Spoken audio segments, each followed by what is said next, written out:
Cuando hablamos de interconectar equipos de sonido, siempre aparece el concepto de impedancia, porque tenemos un equipo transmisor y un equipo receptor, donde el equipo que genera la señal tiene asociada una impedancia de salida y el equipo que recibe la señal tiene asociada una impedancia de entrada.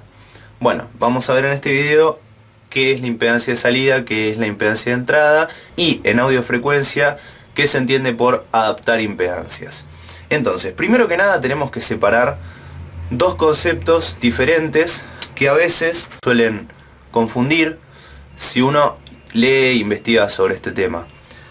Una cosa es audiofrecuencia, donde nosotros tenemos un equipo transmisor, pongamos por ejemplo acá un generador de señal, que es un generador de señal ideal, es decir, con una impedancia interna que vale 0. Tenemos asociada una resistencia de salida, una RO. Después tenemos un cable mallado, por ejemplo. Y de este lado tenemos una impedancia de entrada, RI, que es la impedancia de entrada del equipo que está recibiendo esa señal de audio. Esto lo tenemos en audiofrecuencia, pero también lo podemos tener en frecuencias mucho más altas, el mismo circuito. Podemos tener una resistencia de salida, un cable, y una resistencia de entrada, pero en este caso puede ser que el circuito ya no sea un equipo generando audio, sino una antena, por ejemplo. Una antena y un amplificador que está recibiendo la señal de esa antena. Una antena receptora, ¿no? Entonces, estas dos cosas que son a simple vista el mismo circuito tienen una gran diferencia, que tiene que ver con la frecuencia y la longitud del cable. Ahí vienen dos temas diferentes. De este lado vamos a poner un tema que se llama líneas de transmisión. Y de este lado viene un tema de cables que no pueden ser considerados líneas de transmisión. Entonces vamos a ponerle cables. En realidad ambos son cables, pero estos se consideran líneas de transmisión y estos no. Entonces, ¿cuál es la diferencia entre estas dos teorías? La diferencia es la siguiente. Se considera línea de transmisión a un cable cuando la longitud L del cable es mayor que la décima parte de la longitud de onda de la señal que se esté transportando por el cable. Entonces tenemos dos cosas influyendo acá. Una es la longitud del cable y otra es la longitud de onda. La longitud de onda tiene que ver con la frecuencia. Entonces vamos a ver cuáles son las frecuencias de audio. Las frecuencias de audio van desde 20 hasta 20 kHz. Desde 20 Hz hasta 20 kHz. Nosotros sabemos que la longitud de onda, lambda, se calcula como C sobre F, donde C es la velocidad de propagación de la onda y F es la frecuencia. La frecuencia ya la tenemos. ¿Cuál es C? Bueno, C depende del cable, pero más o menos es del orden de los 200.000 kilómetros por segundo. La velocidad de propagación de una señal en un cable es de 2/3 de C, que es la velocidad de propagación de la luz en el vacío. Entonces, si este es C, a esta pongámosle C1, por ejemplo, que es la velocidad de propagación de la señal en la línea de transmisión. Entonces, eso es 200.000 kilómetros por segundo, más o menos. Como ya dije, depende del cable.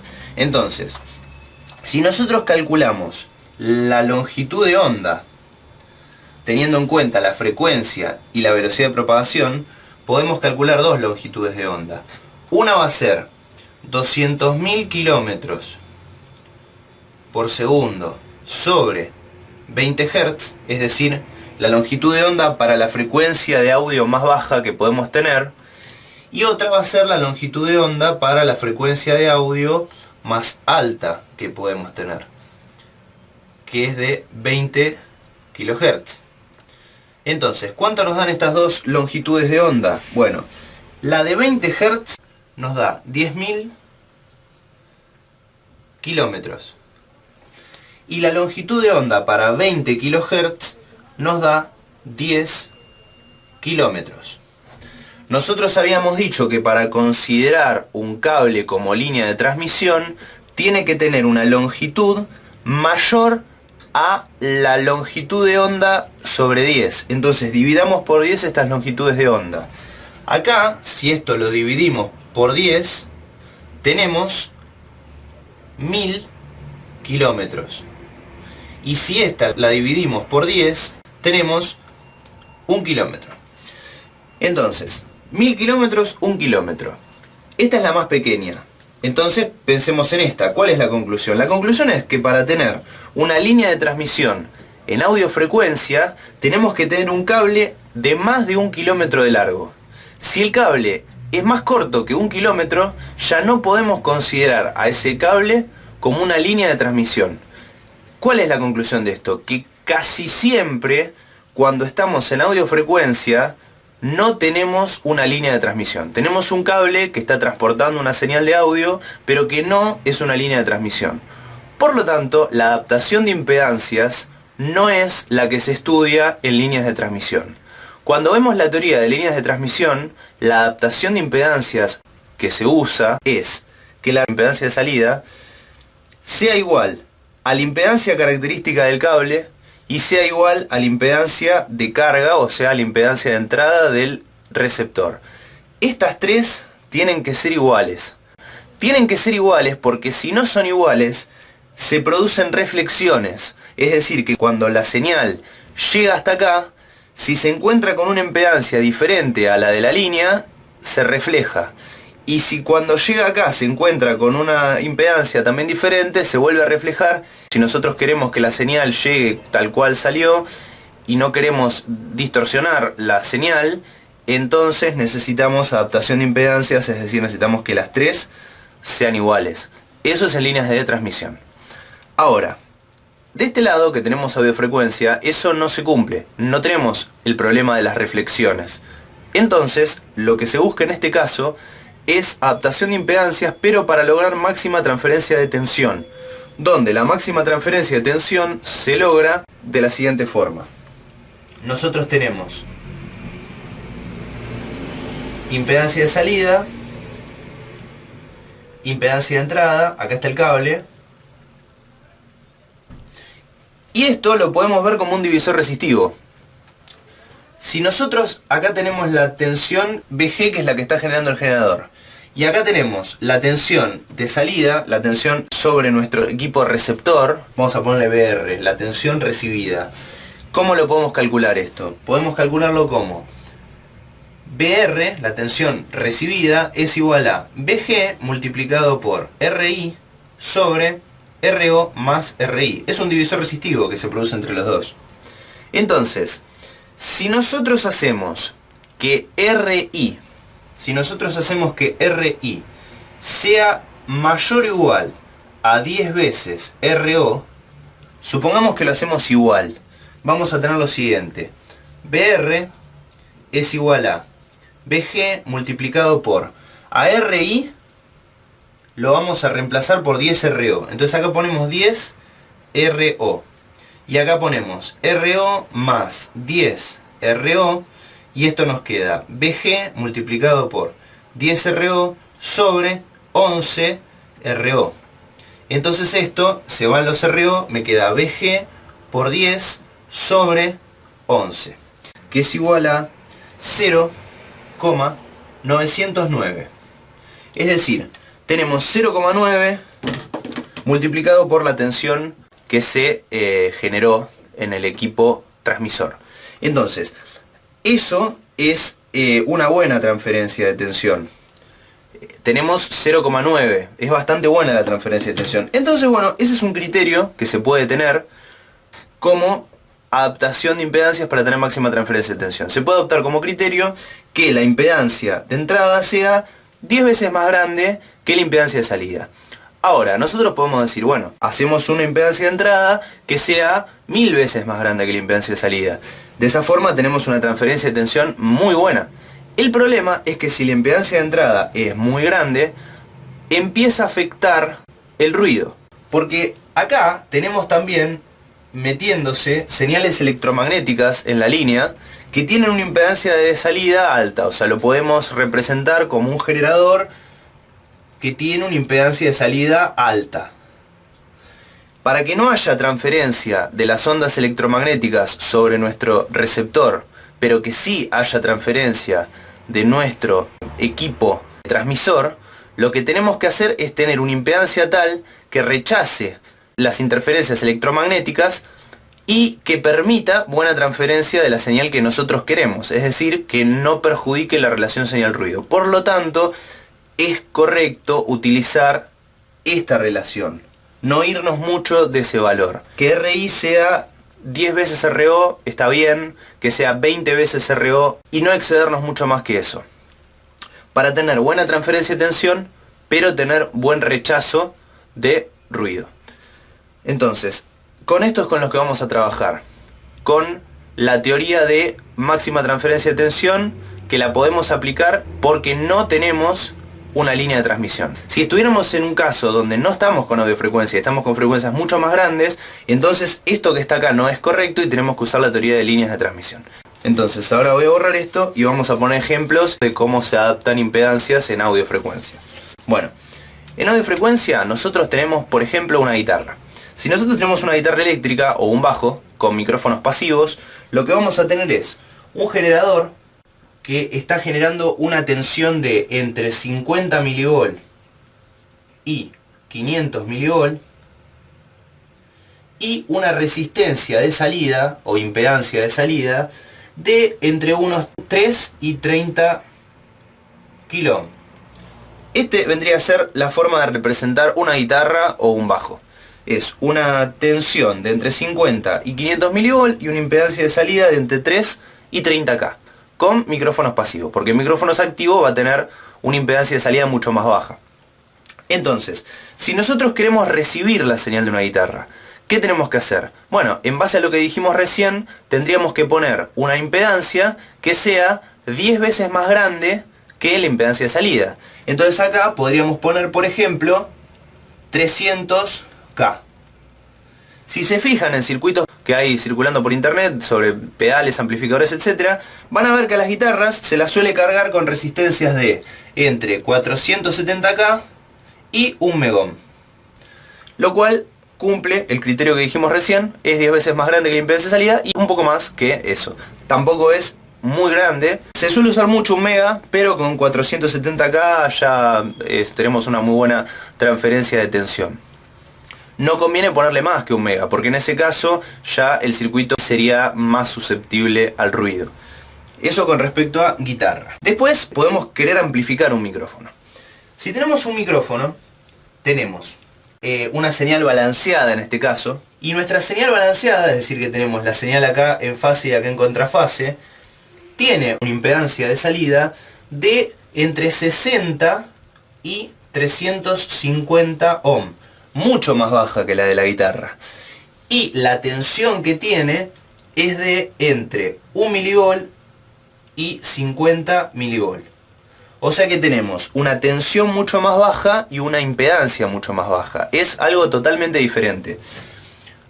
Entonces, si queremos amplificar un micrófono, vamos a tener que tener mayor ganancia, porque la señal es más chica, hay que amplificarla mucho más, y la impedancia con la que tenemos que cargar el micrófono, en este caso ya no es de 1 mega, tiene que cumplir con el criterio de las 10 veces más que esto. Entonces, ¿qué le podemos poner? Le podemos poner unos 3500 ohm. Por ejemplo, si se fijan en consolas comerciales y miran la impedancia de entrada para micrófono, van a ver que está en el orden de los 5K o menos, incluso 2K, siempre están en ese orden.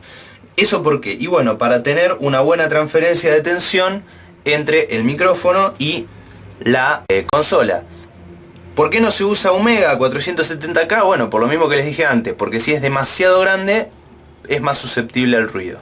Entonces, esto tenemos guitarra, esto tenemos micrófono y después tenemos, por ejemplo, una salida de línea. Una salida de línea es una impedancia de salida de entre 50 ohm y 1K, es una impedancia de salida baja, pero tenemos una tensión mucho más grande, 300 mV a 2 V. En general, las impedancias de salida altas son más susceptibles al ruido, o sea, siempre que hagamos un diseño conviene trabajar con impedancias bajas. Si tenemos un circuito que tiene impedancias bajas va a ser menos susceptible al ruido. Una salida de línea no es muy susceptible al ruido porque tiene una impedancia baja y además tiene una tensión bastante grande. En cambio, en estos dos casos, acá tenemos una buena tensión, pero tenemos el problema de tener una impedancia alta, y acá tenemos una tensión muy baja y una impedancia muy baja.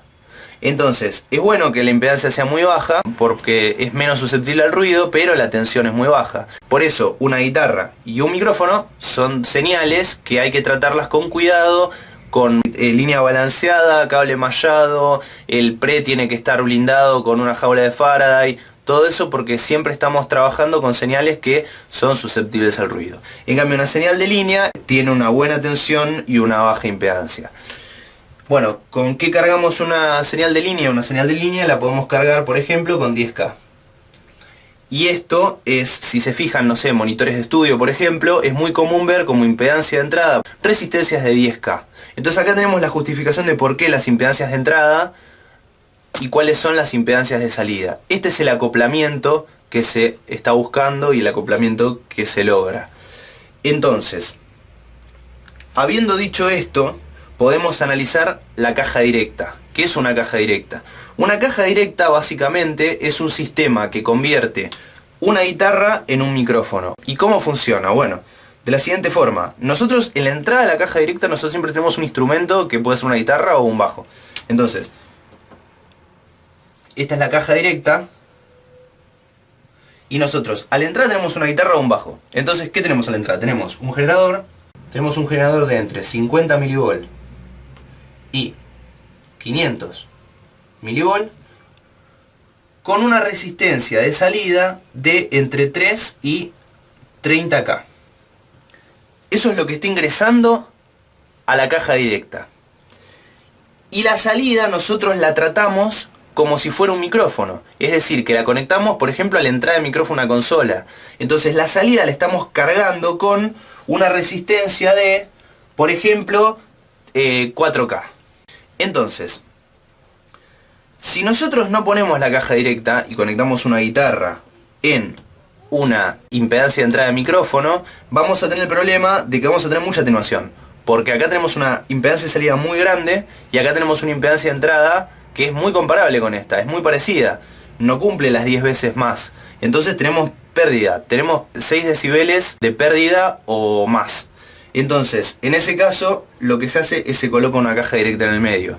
Además, la caja directa nos permite desacoplar la masa del amplificador de guitarra, por ejemplo, y la consola, para que no haya loop de masa y no haya ruido. ¿Cómo funciona? Bueno, es muy simple. Esto se puede resolver perfectamente colocando un transformador.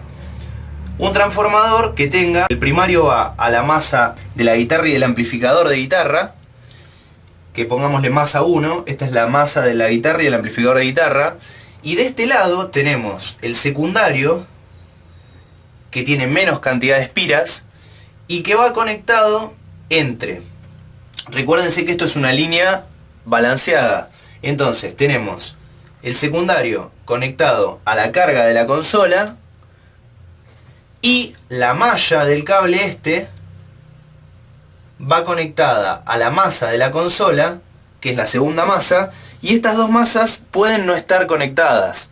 Si se las quiere conectar, existe una llave que se coloca, que es el ground lift, que lo que hace es conectar una masa con la otra. Si las queremos conectar, cerramos el ground lift y ahí quedan conectadas las masas. Si levantamos esta llave, las dos masas quedan desconectadas y el único acoplamiento que existe entre la guitarra, el amplificador de guitarra y la consola es magnético, no es eléctrico. Ahora, ¿cómo transformamos las impedancias? Bueno, se puede usar un transformador de relación 10:1, por ejemplo. Si tenemos un transformador de relación 10:1, tenemos una atenuación de 10 veces, o sea que acá teníamos, por ejemplo, de 50 mV a 500 mV, al pasar por el transformador, los 50 se nos hacen 5 mV y los 500 se nos hacen 50 mV. Fíjense que la salida de un micrófono era de entre 1 mV y 50 mV, así que la tensión ya está bien. Está en un rango de tensiones de micrófono. Nos falta analizar la impedancia. La impedancia dijimos que era de 3K a 30K. Al pasar por un transformador, la impedancia se divide por el cuadrado de la relación de transformación. Es decir que si a las tensiones las dividí por 10, a las impedancias las tengo que dividir por 100. Entonces, 3K dividido 100, 30 ohm. Y 30K dividido 100, 300 ohm. Fíjense que las impedancias que tenemos a la salida de la caja son también en el rango de las del micrófono.